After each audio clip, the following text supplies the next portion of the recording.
ela ny toratroahana ka tratra ihany igitraka tovolahy iray koizana amin'ny fanaovana asa fanendahana eny amin'ny fatitry ny jiramahamboboka tsara rano ambany sy ny manodidina iny nisamborona niaraka taminy ihany koa ny namany iray ny talata fa 1 ny volana mety eo tokony tamin'ny 1 ratoandro teny amin'ny jiramahamboboka 1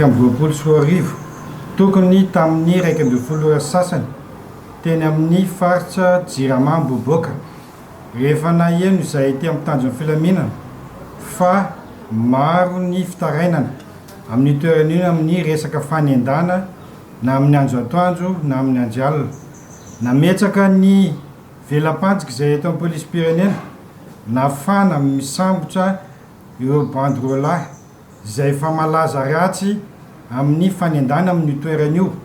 eo amin'ny toeran'io sy ny manodidina eny amin'ny tsararano Anosikely tsararano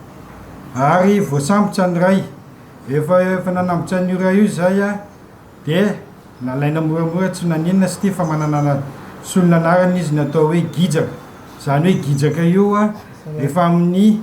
fanendana izy zany amin'ny fanendana zany tsy zay tena tsy azo atao nininona ary namany koa rehefa nisamborona voasambotra fa namaly ny mpitanjon'ny filaminana zany hoe nanohitra tsy nanaiky ny raisina samborona moramora nampiseho ny fahaiza-manao no mpitanjon'ny filaminana ary voafehy foana ny fanamborana anazy eto moa zay dia tsy andefitra intsony amin'ireny mpanao ratsy amin'ny fanendana reny mampijalo ny vahoaka reny ary tsy maintsy andraisany fehpetra amin'izao misokatra moa ny fanadihadiana ary mpanaovana anazy zay rehefa vita amin'ny fanadihadiana dia atolotra ny fitsarana nafanafana tatoato ny asa fanendahana teto an-tampon-tanàna ny Mahajanga maro ireo olona lasibatra tsy mitaza-potsiny anefa ireo mpitandro filaminana fa manao ny aintsy ho zavatra amin'ny fikarohana sy fisamborana azy ireny toy ity vokatra azon'ireo mpitandro filaminana avy eo anivon'ny polisy-pirenena eny amin'ny komissaria central eo anivon'ny service OIR na ny unité d'intervention rapide eto Mahajanga